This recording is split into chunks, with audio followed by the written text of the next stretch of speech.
Bonsoir monsieur et bienvenue sur la Dan Broadcasting System et dans votre émission Le Monde ce jour. L'Afrique depuis près de 200 ans et même plus vit presque un drame.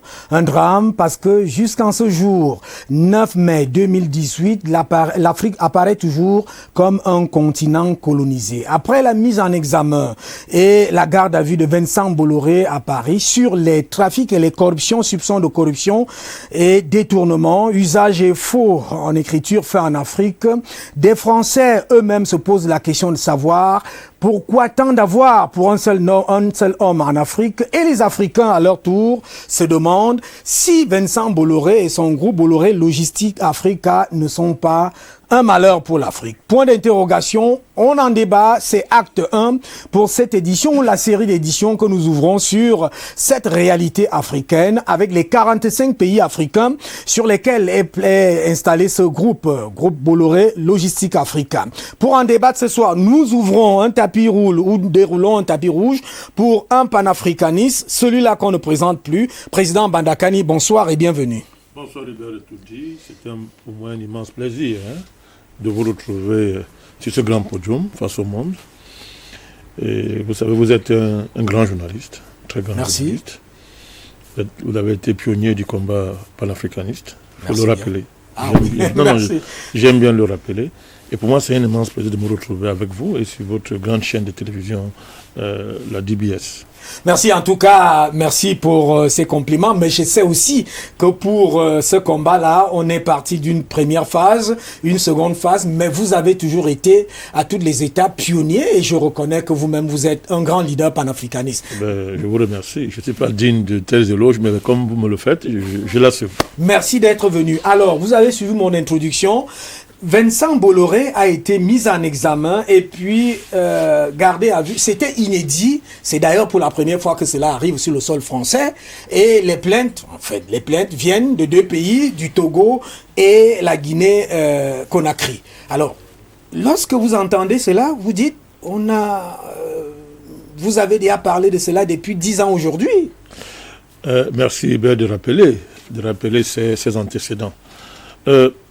Dans la dynamique panafricaniste que nous avons initiée, il fallait paramétrer de façon stratégique le combat. Oui. Si vous ratez le paramétrage stratégique de votre combat, vous échouez. Ça veut dire quoi, paramétrer un combat sur le plan stratégique? C'est d'identifier ce qu'on appelle les principaux leviers de stratégie.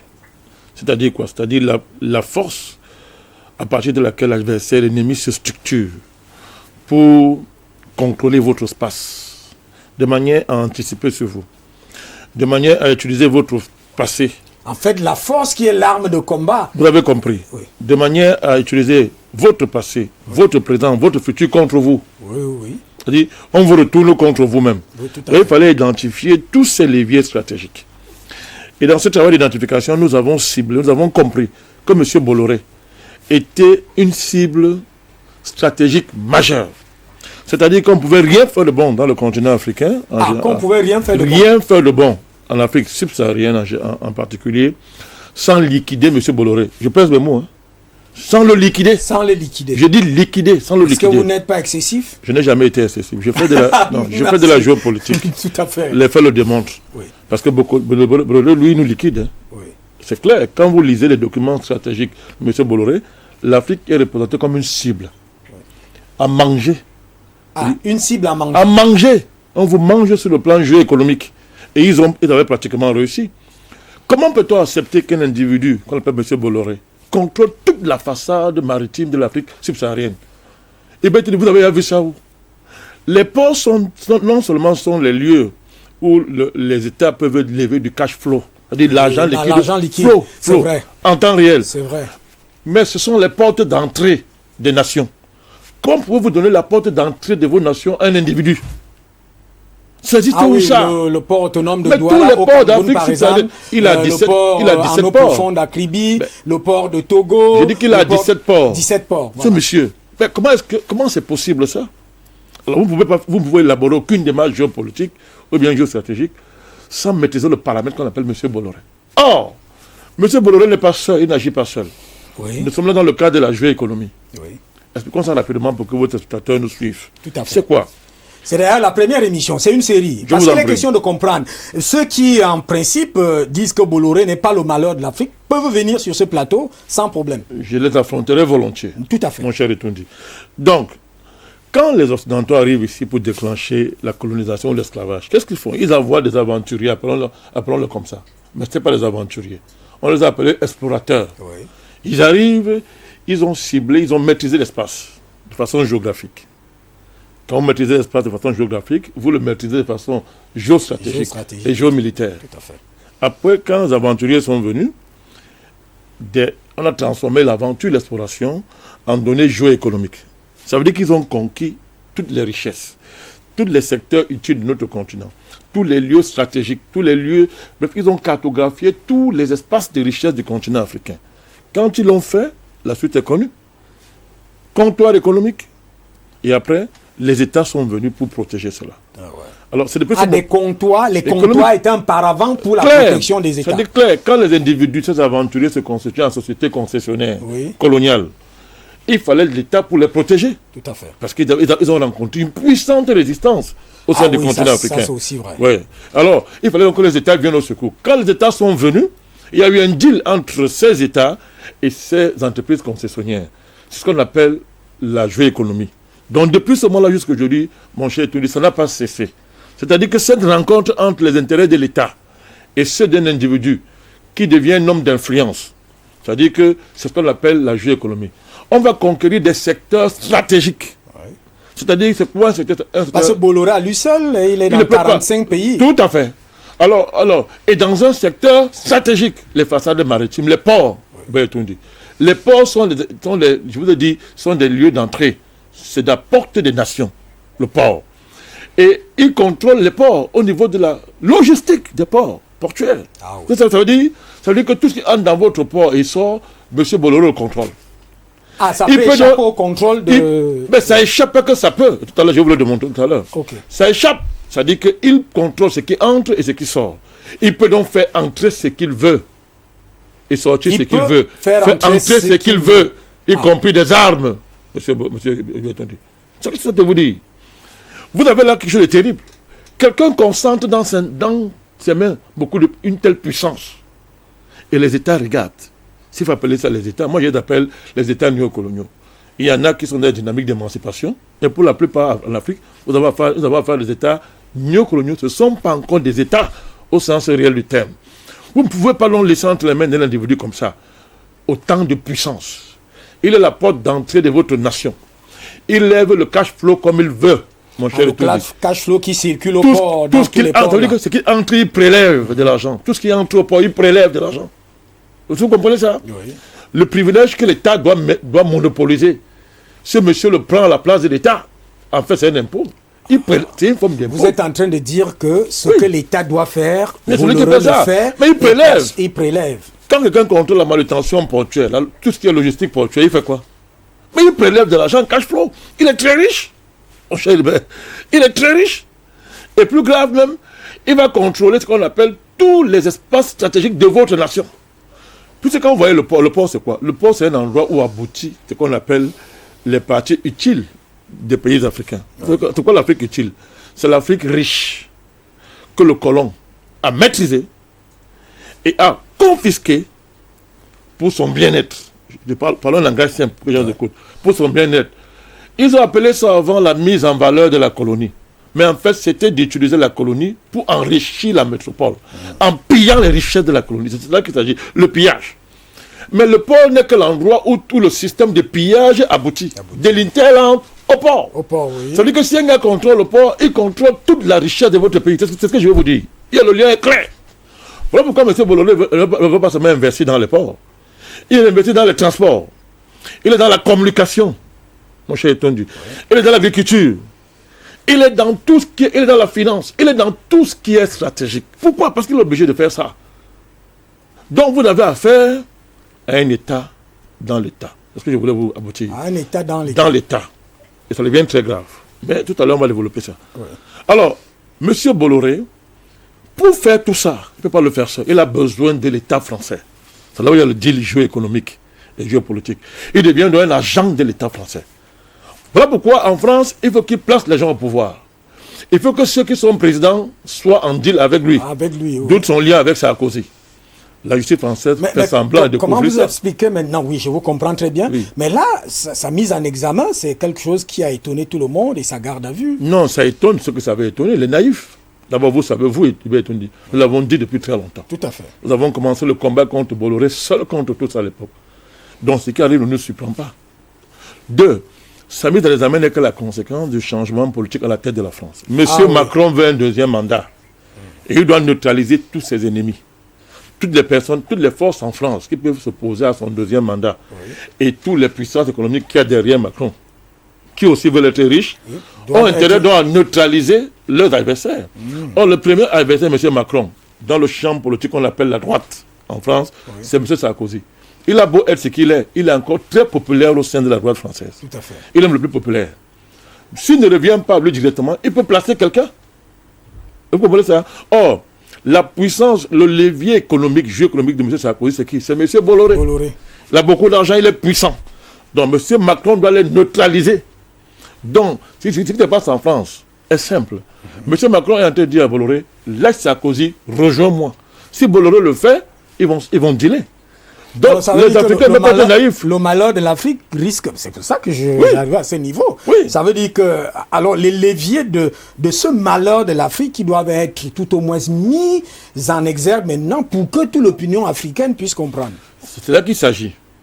Ce qui se passe, nous nous en foutons de la justice française. Il n'y a pas de justice en France, il n'y a pas l'état de droit en France. Il n'y a que les naïfs en Afrique, incultes sur le plan géopolitique qui croient aux bêtises comme ça. La justice dans tous les pays du monde est un démembrement de l'État. Claire.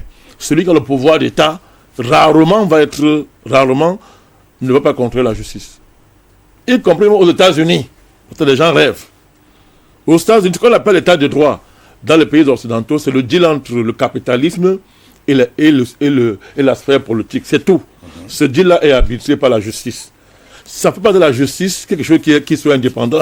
Elle n'est pas indépendante de l'argent et de lobby et la puissance financière, mon cher Etundi. Une justice qui contrôle les politiques, entre guillemets, n'est-ce pas? Comme le cinéma qu'il y a eu en France, quand on voulait placer M. Macron, vous avez la justice, le pôle financier est devenu l'agent de Macron pour démolir cet adversaire. Mais une fois l'élection passée, qui poursuit Fillon aujourd'hui? Alors, pour le cas je reviens. Qui poursuit Fillon aujourd'hui? Personne. Qui poursuit Marine Le Pen? Vous avez tout compris. C'est pas aux États-Unis. Donc, pour revenir à ce que je suis vous dire, c'est que la mise en examen en France de M. Bolloré est une opportunité pour les États africains. C'est une opportunité pour extraordinaire pour les Africains, leurs États, de le chasser du continent africain. C'est cela l'enjeu. Parce que Bolloré, c'est un danger. Regardez en Côte d'Ivoire. On va évoquer toutes les raisons de sa dangerosité. Je prends prenez le champ ivoirien. Qui était celui qui pourvoyait les armes des rebelles? C'est M. Bolloré. Alors, si vous avez compris ce que le drame ivoirien représente pour l'Afrique, vous comprenez la dangerosité de M. Bolloré. Il faut le maîtriser très vite. C'est cela qu'il s'agit, M. Beretondi. Et vous devenez au Cameroun. C'est le projet qu'il avait pour le Cameroun. C'est le projet qu'il avait pour le Cameroun. Il était devenu un État dans l'État au Cameroun. Vous avez suivi l'affaire qu'il a opposée à M. Doubi, M. Dupuis-Doubi. Dupuis-Doubi, oui. Oui, c'est un Français qui était à la tête de Progosa. Tout à fait, tout à fait. Ah, vous cette affaire? Oui.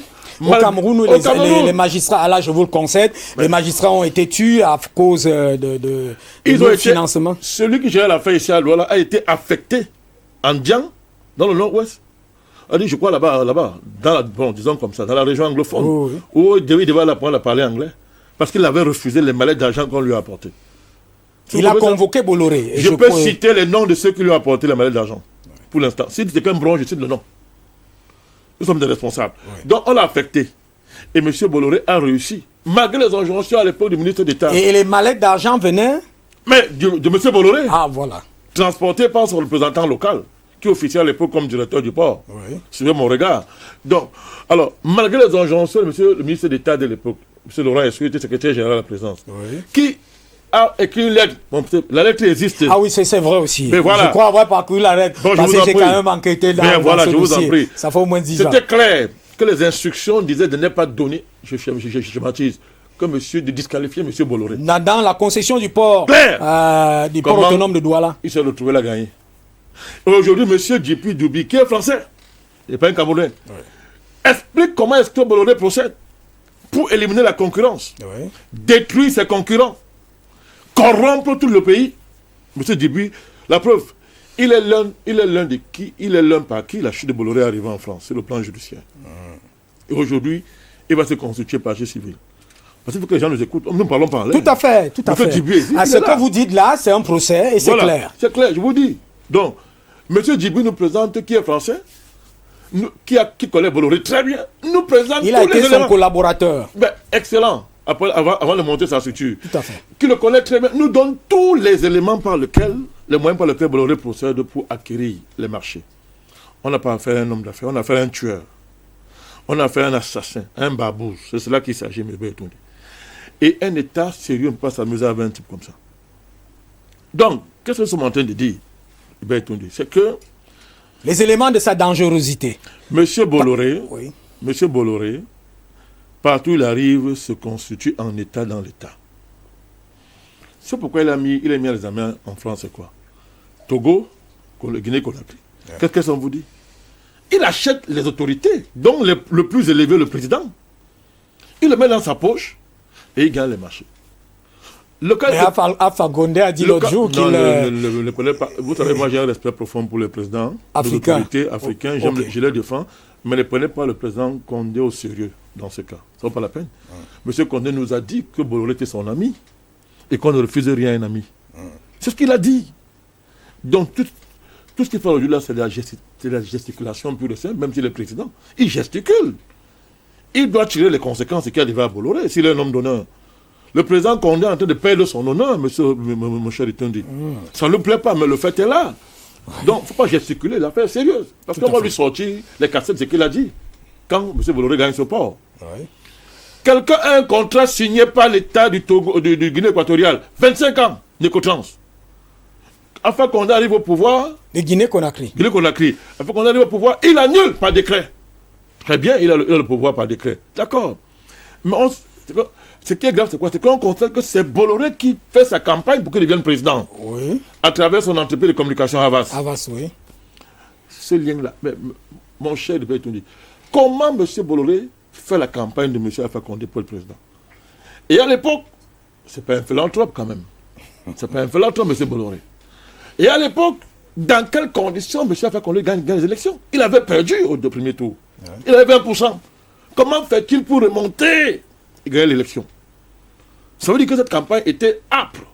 Pour qu'il gagne cette campagne, Alpha Condé a sué à rang, comme on dit en bon français. Tout à fait. Il a sué à rang. Non, il suait à rang parce qu'il était porté par M. Bolloré.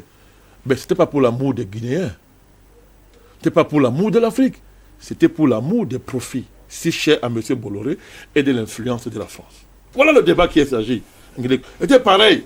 Au Togo, le président togolais, lui, le plus malin, il préfère se taire devant le scandale. Parce oui, tout à fait. Le président fort. Mais c'est le président Alpha Condé qui s'agite. Et puis il s'agite, il s'enfonce. Donc voilà, les cas togolais et les cas... Je m'arrête un peu là. Est-ce qu'à un moment donné, ces présidents-là ne sont pas comme des personnes avec des mains liées? Je vous permets de prendre le thé, c'est le thé le plus naturel du Cameroun et même d'ailleurs d'Afrique. C'est qui fait le charme de votre émission. Tout à fait. Écoutez, M. Hébert Toundé, fixons-nous sur les pratiques de cet homme pour gagner les marchés. Tout à fait, oui. C'est là où il y a le danger. Allons-y. Quand quelqu'un achète le président d'un pays, le corrompre, il vous reste quoi dans le pays? Il n'y a plus grand-chose. Ça veut dire qu'il est l'État. Ça veut dire qu'il va subvertir la dynamique institutionnelle de votre pays, dans tous les domaines. Pourquoi?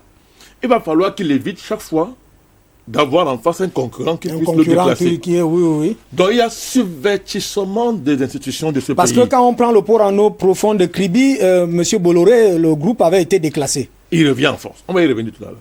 Oui. Donc il y a un subvertissement des institutions. Oui. Et quand on gagne des marchés dans la pratique économique, on fait tout pour conserver les marchés. Donc comme Bolloré, il s'est anticipé, c'est un homme de guerre, il fait la guerre économique. C'est la guerre économique. Il va anticiper de tout adversaire qui peut le menacer. Et qu'est-ce qu'il va faire? Quand il a le président dans sa poche, il va acheter les ministres stratégiques. Il met dans sa poche. Et il faut qu'il les contrôle. Vous n'êtes plus un État. C'est grave. C'est la recolonisation. C'est très grave. Alors, voilà pourquoi quand il vient dans un pays, dès qu'il est à l'aéroport, on déroule un tapis rouge qui le conduit directement à la présidence. Il ne parle qu'avec le président. Mon cher Etundi, vous n'êtes plus un État. Comment concilier dans les intérêts de l'État avec l'État en question, avec ceux de M. Bolloré, et ceux de la France. Et c'est des peuples africains. Sauf si vous voulez me dire que le but de la France est de développer l'Afrique. Alors ça fait plus de 300 ans bientôt, plus de 100 ans, n'est-ce pas? Plus de 100 ans qu'on est en relation avec la France, il n'y a pas de développement. On va revenir sur la France se développe au détriment de l'Afrique. C'est cela qu'il s'agit. Alors Bolloré est dangereux. Parce que quand ça ne l'arrange pas, il organise la guerre civile. Il porte des rébellions. Les gens ivoiriens nous parlent.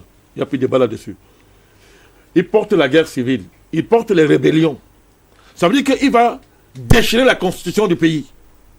Il va dynamiter les institutions pour établir sa loi à lui et placer ses gens au pouvoir. Attendez, voilà donc Bolloré devient même un danger pour ses chefs d'État. Mais c'est ce que je suis en train de vous dire. C'est inacceptable, Hubert Retondi. Quand on revient au cas du Cameroun, parlons-en. Parce que les gens pensent que c'est une affaire togolaise. Non, tout à fait. Ça concerne le Cameroun. Je vous ai pris comment la concession du port en autonome. Lorsqu'il était en concurrence avec l'opposition du ministre Laurent Esso. Tout à fait. Quand il est en concurrence avec M. Dupuy-Dobi, Progosa, qui a une offre 1000 fois mieux que celle de M. Bolloré, comment est-ce qu'il gagne le marché? Alors que le président a dit qu'il faut le disqualifier. Parlons comme ça. Il y a un document, le document existe, signé par le secrétaire général de l'époque, le ministre Laurent Esso. Il est vivant quand le parler, il est vivant. Le document est là, je l'ai, M. Betondu. Ce document, où il écrit, c'est clair. Mais comment Bolloré procède pour gagner? Par la corruption. Par le fait qu'il y a un État dans l'État au Cameroun.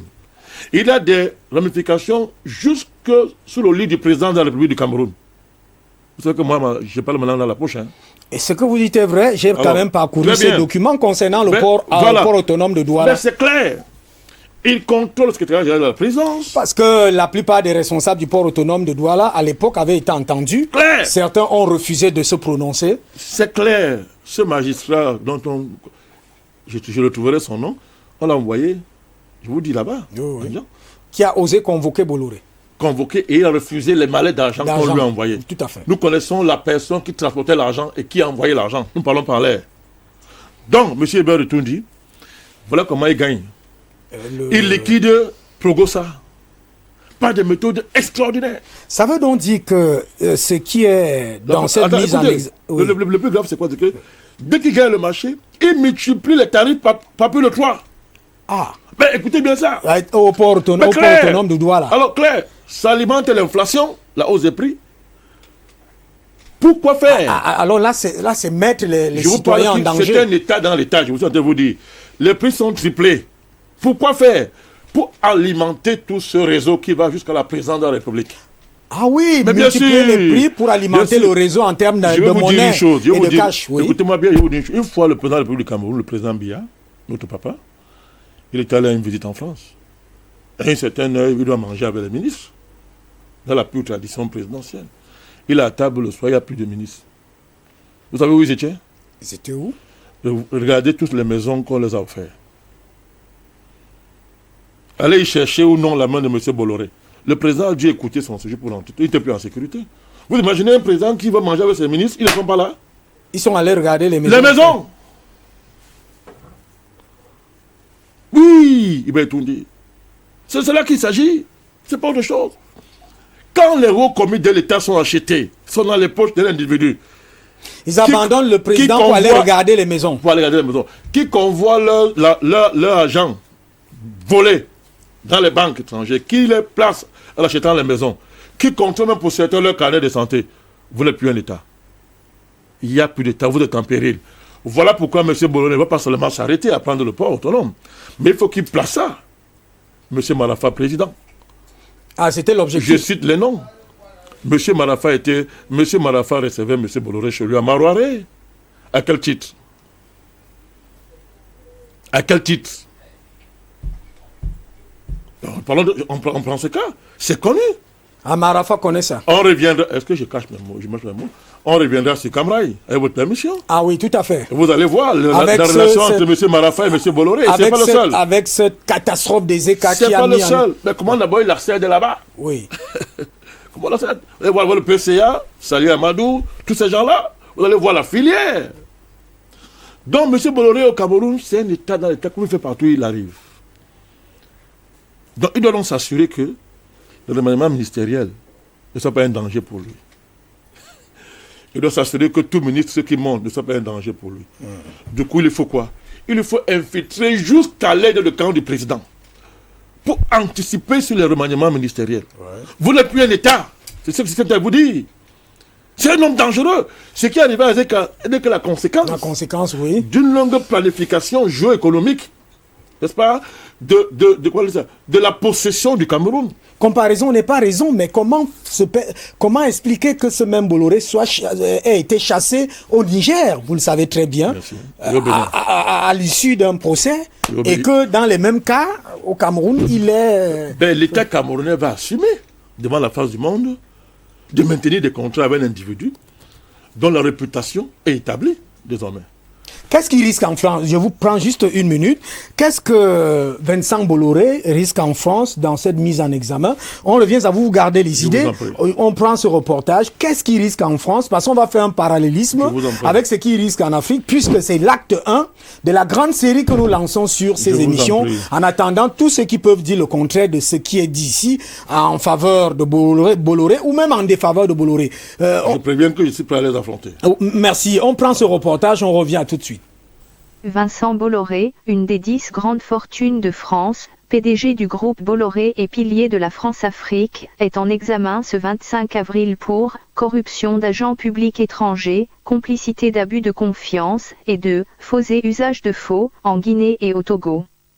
En effet, l'homme d'affaires est accusé d'avoir contribué à faire élire les présidents Alpha Condé, Guinée, et Faure Gnassingbé, Togo, qui se maintiennent au pouvoir. En contrepartie, ces dirigeants ouest-africains ont attribué de juteux marchés portuaires aux puissants hommes d'affaires dans des conditions douteuses. C'est bien ce que l'on appelle, entre autres, la France-Afrique. Sachant qu'en France, les peines ne sont pas cumulables, Vincent Bolloré risque gros pour chacun des chefs d'accusation. Bolloré, au cœur d'un deal à Conakry et à Lomé. Après avoir confisqué le pouvoir de force suite au décès de son père, avant d'être élu, en avril 2005, à l'issue d'un scrutin controversé, Faure Gnassingbé postulait pour un second mandat en 2010. Une élection dont la victoire était incertaine pour lui, au vu de sa gouvernance lors de son premier mandat. C'est alors que Bolloré, pilier de la France-Afrique, surgit aux côtés de Faure Gnassingbé. L'homme d'affaires français envoie à Lomé une équipe de Ava, son agence de communication, la 6e la plus puissante au monde et numéro 1 en France. Ava prend en charge une bonne partie de la campagne de communication de Faure Gnassingbé. Ce dernier réussit à se faire réélire en mars 2010. La facture que devrait payer la présidence togolaise à Ava pour cette prestation s'élève à 800 000 €. Mais elle sera divisée par 2, soit 400 000 €. Mais en vérité, c'est 100 000 € qui seront payés par la présidence togolaise à Ava. Puis Bolloré en personne décide ensuite payer de sa propre poche les 300 000 € restants par l'entremise d'une de ses filiales. Bolloré, qui n'est pas un philanthrope, sait comment récupérer sa mise et même bien plus. Sachant que depuis 2001, le groupe Bolloré opérait déjà au port de Lomé. Selon Le Monde, quelques mois après l'élection de Faure, Bolloré envoya une lettre à la présidence togolaise dans laquelle il a exprimé son souhait de voir le port de Lomé agrandi. À cette demande, la présidence togolaise donne un avis favorable. Un bon retour d'ascenseur pour l'homme d'affaires français. Qu'en est-il de la Guinée? Presque le même scénario. En 2010, à la fin de la transition militaire très mouvementée, la Guinée organise sa première élection démocratique. Vincent Bolloré envoie Ava à Conakry pour aider son ami Alpha Condé qui sera élu à l'issue du scrutin. Un trimestre après, comme au Togo, le groupe Bolloré se présente au premier président démocratiquement élu de la Guinée pour parler affaires. Au port de Conakry, une autre entreprise française y opérait déjà. Cette dernière sera boutée dehors. Selon Le Monde, ce sont les militaires français qui sont venus expulser cette entreprise française. Puis Alpha Condé annonce par décret la nouvelle entreprise qui va reprendre la main sur le port de Conakry, c'est le groupe Bolloré qui sera désormais en charge du terminal à conteneurs. Un des proches du milliardaire français parle de méthode de cow-boy. Homme d'affaires impitoyable, Bolloré a des connexions avec l'État français quel que soit le gouvernement en place et d'autres politiques. Alpha Condé ne cache pas son amitié avec Vincent Bolloré qui date de plus de 40 ans. Et pour ceux qui pensent que l'amitié entre Bolloré et Alpha Condé a pu influer dans la cession du port de Conakry, le président guinéen répond, c'est un ami, Bolloré. Je privilégie les amis. Et alors ? Bolloré remplissait toutes les conditions d'appel d'offres et je peux vous dire que plus personne ne voulait de Jetman Cotran qui n'a pas honoré ses engagements, a poursuivi Alpha Condé cité par l'AFP. Que risque Bolloré s'il est déclaré coupable ? Selon RTL pour le chef d'accusation de corruption d'agents étrangers, il peut être puni de 10 ans de prison et 1 million d'euros d'amende, selon le site Les Jours, cité par RTL. Quant au chef d'accusation des abus de confiance, l'homme d'affaires risque 3 ans de prison et 375 000 euros d'amende et enfin pour ce qui est du faux et usage de faux, Vincent Bolloré encourt une peine 5 ans de prison et 75 000 euros d'amende. Précision, en France, les peines ne sont pas cumulables, à la différence de ce qui est en vigueur dans d'autres pays comme les États-Unis. Vincent Bolloré sait surveiller ses arrières et soigner ses relations. Il fricote aussi bien avec les politiques de gauche que de droite en France. Des connexions avec tous les pouvoirs de l'Élysée. Vincent Bolloré a toujours eu ses entrées à l'Élysée. De ce fait, les pouvoirs passent mais Bolloré reste. À la tête d'un empire familial qu'il s'est toujours évertué à se développer, son père, l'industriel Michel Bolloré, était ami de l'ancien président Valéry Giscard d'Estaing. Le fils, Vincent Bolloré, a eu à recruter quelques proches de Jacques Chirac. Ami très proche avec Sarkozy, après son élection en 2007, c'est à bord du yacht de Vincent Bolloré que Nicolas Sarkozy a célébré sa victoire suscitant une polémique dans l'opinion française. Vincent Bolloré, c'est aussi un grand ami de Jean-Yves Le Drian, ancien ministre de la Défense de Hollande et actuel ministre des Affaires étrangères de Macron. Bolloré est également ami de Bernard Poignant, l'ancien conseiller spécial de François Hollande et sa proximité avec Emmanuel Macron est connue. Bolloré a également soutenu Anne Hidalgo à la mairie de Paris. En définitive, le secret de Vincent Bolloré c'est d'être ami avec les hommes de pouvoir qui sont pourtant des adversaires politiques qu'ils soient de gauche ou de droite. D'ailleurs, François Hollande, alors président, avait fait du lobbying en faveur de Bolloré pour la reprise du port de Kribi au Cameroun. L'un de ses secrets, c'est de travailler avec tout le monde, de détester les journalistes, peut-être mais, d'être ami avec les politiques. En fait, il s'en méfie des politiques, mais il sait qu'il faut être proche de tout le monde pour réussir, estime le journaliste Nicolas Vescovaci qui a enquêté sur l'homme d'affaires avec son confrère Jean-Pierre Canet. Au cœur de la France-Afrique, le groupe Bolloré est incontournable dans les relations d'affaires entre la France et l'Afrique. L'empire Bolloré, c'est un pouvoir très fort. L'Afrique, c'est très important. C'est quelqu'un qui a une activité très forte, donc fatalement pour le pouvoir politique quelle que soit sa couleur. On ne peut pas se passer de Bolloré quand on va en Afrique, Jean-Pierre Canet. Tout compte fait l'Élysée a conscience de l'importance de cet industriel pour opérer en Afrique. Monsieur Bolloré est très important. Il n'y a pas que les ambassades de France à l'étranger. Monsieur Bolloré c'est un peu de la France à l'étranger. Quand on est politique, on ne peut pas se passer de cette influence, de ce pouvoir-là, confiait Bernard Poignant à Nicolas Vescovaci. Le sens des affaires de l'homme. Vincent Bolloré a hérité d'un groupe industriel qu'il a su faire fructifier et diversifier. Ce fichier audio a été créé par Panopre T Basic, vous pouvez le télécharger sur www.panopreté.com.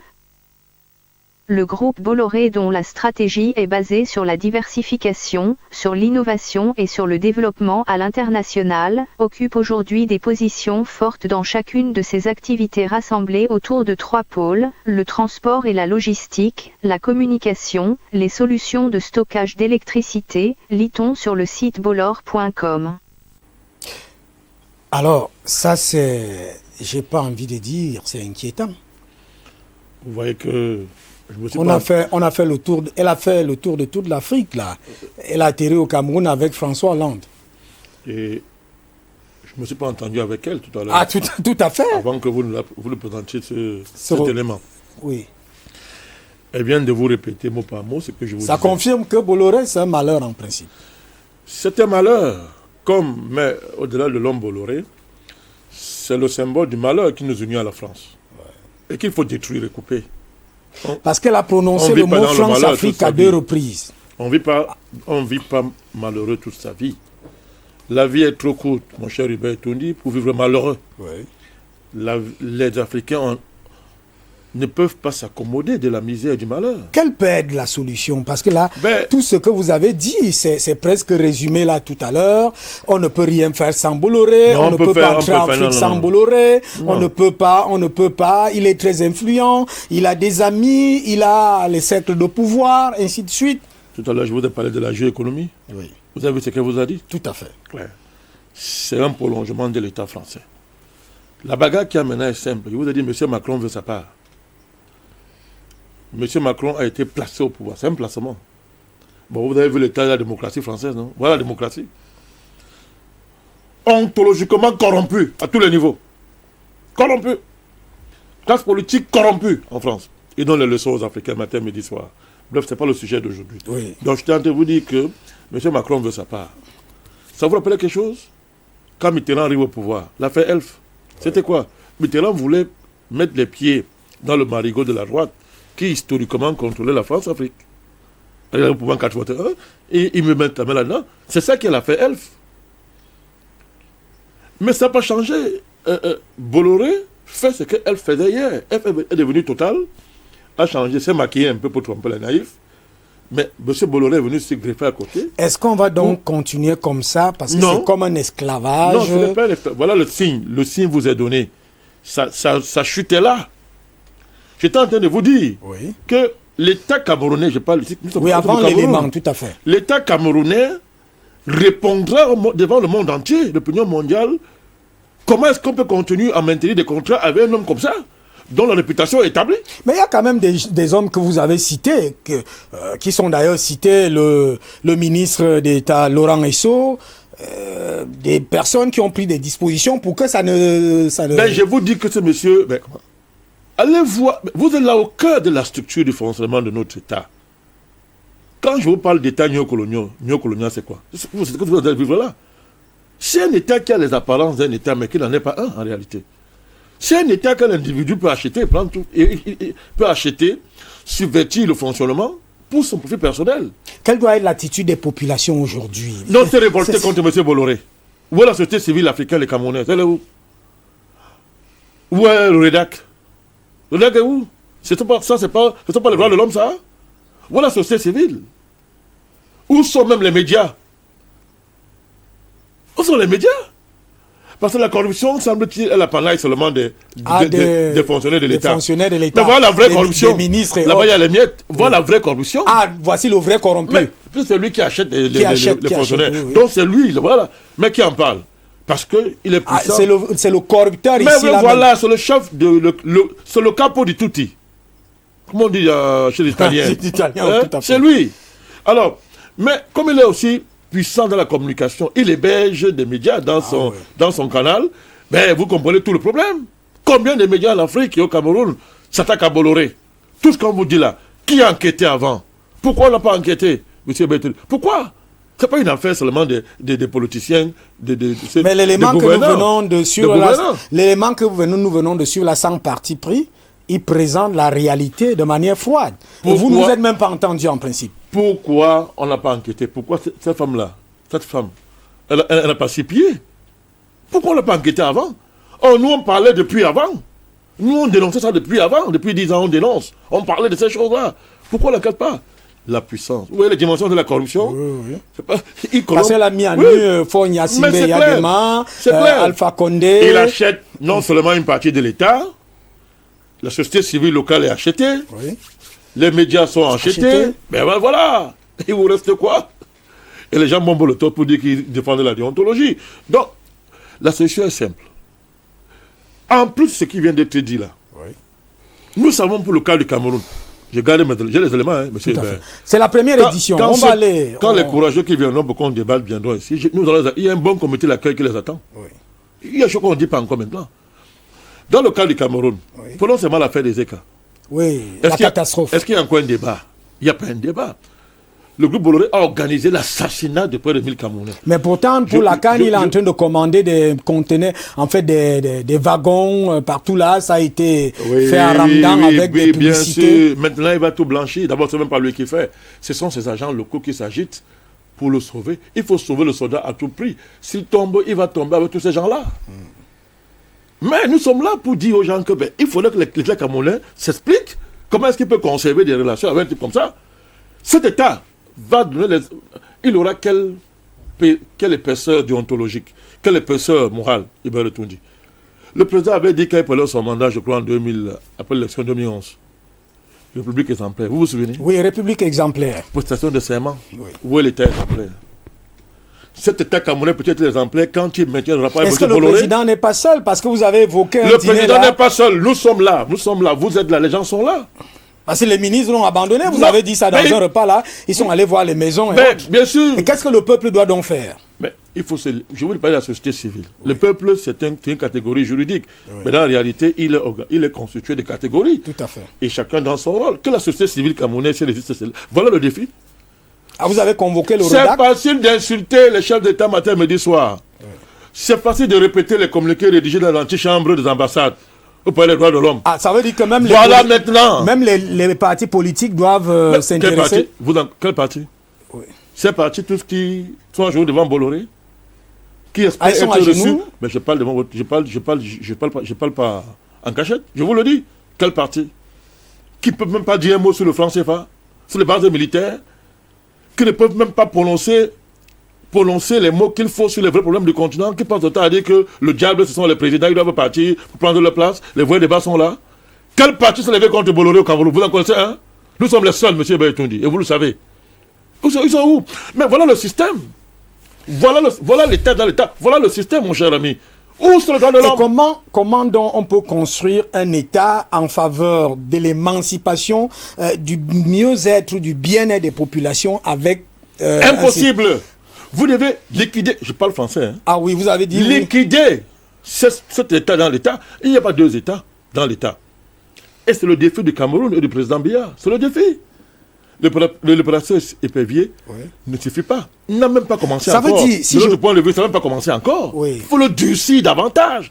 Et ça va vous frapper. Tous les gens là qui sont amis de Bolloré sont autour du président. Si on comprend bien, dans l'affaire au Cameroun, comme au Togo, en Guinée, la Bolloré doit être mis en examen, poursuivi. Mais il doit être... Mais on vous a dit ce qu'il attend. C'est au moins 20 ans de prison là. Ah oui, 20 ans. On vous a dit non? Tous les comptes faits. Corruption d'argent étranger, abus de confiance, faux usage de faux. C'est au moins 20 Alors, ans. ces peines ne sont pas cumulables, on vous l'a dit, en France. Mais maintenant, après la France, les États africains doivent se lever. Qu'est-ce qui empêche les magistrats de prendre responsabilité dans ce pays? C'est ça qu'il s'agit. C'est établi.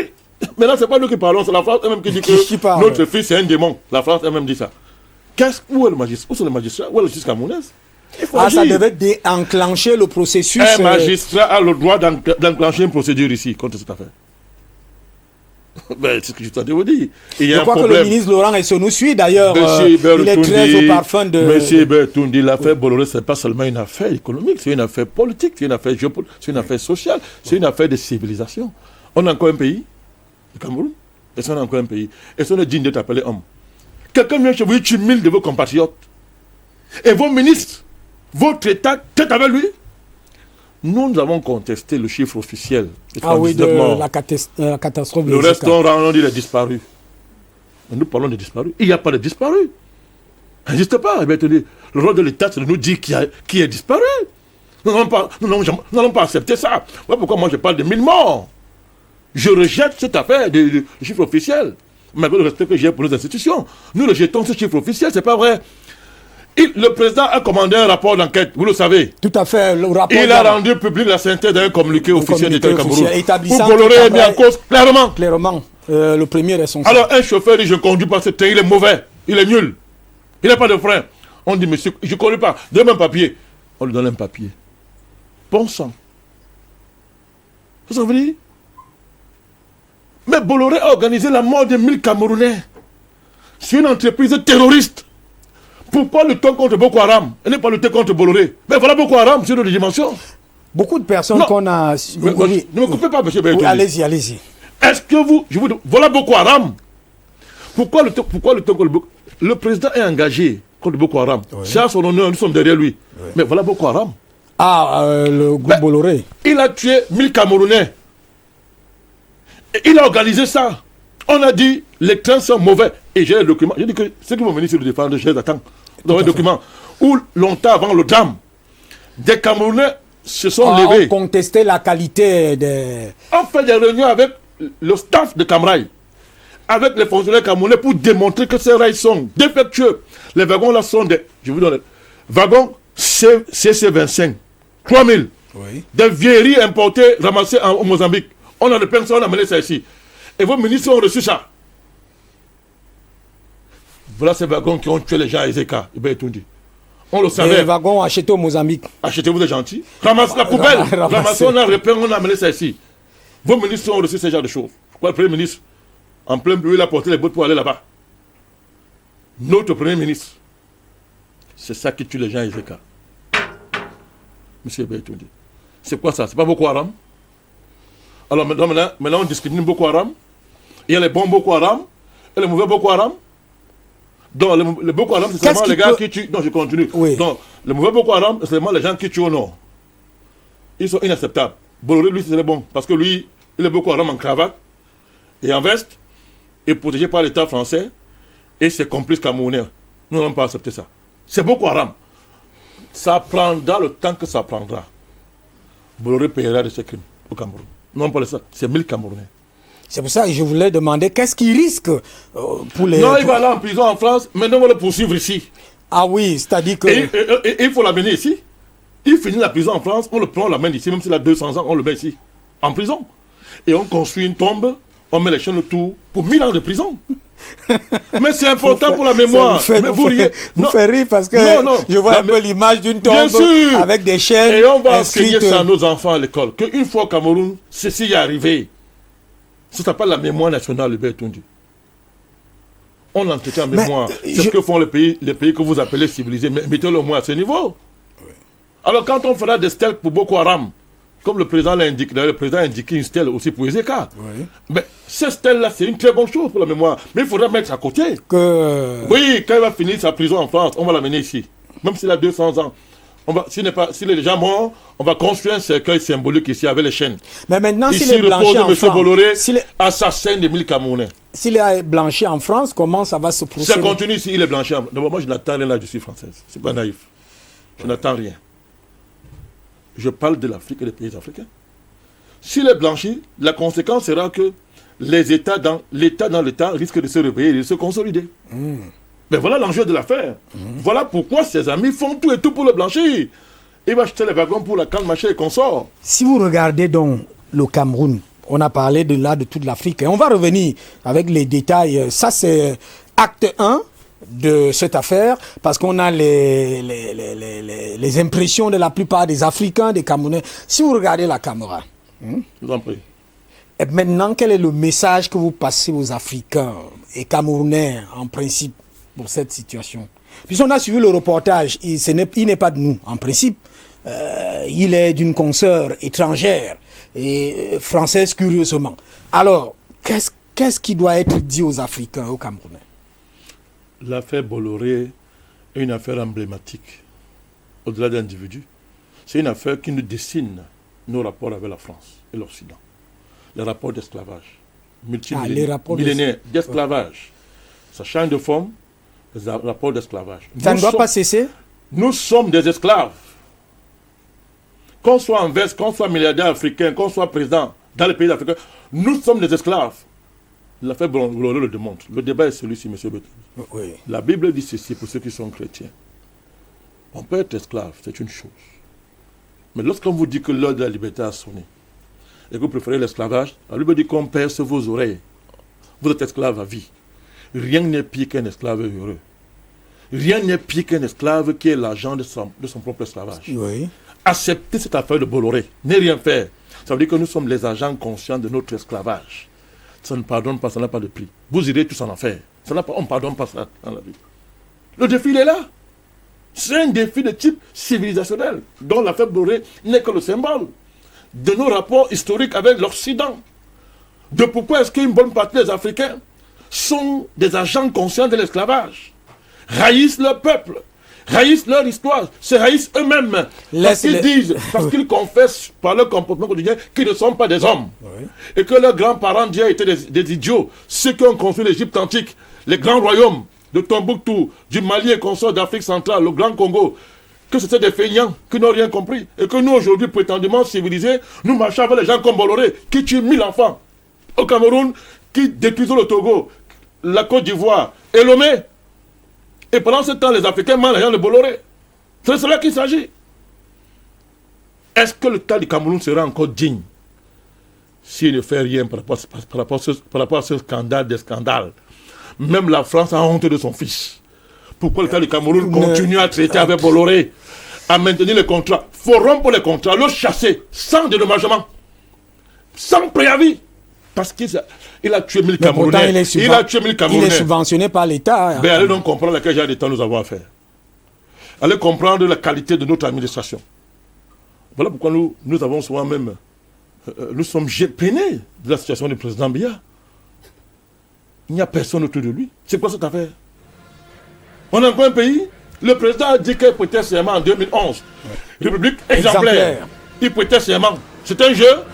Où est l'exemplarité? Au nom de quoi on va condamner les petits voleurs au quartier lorsqu'on tolère dans ce pays que Bolloré continue à traiter avec l'État du Cameroun? Bon sang, ça doit s'arrêter. Ça doit s'arrêter, c'est un message compris. C'est l'acte 1 de cette grande problématique. On va parcourir la plupart des pays.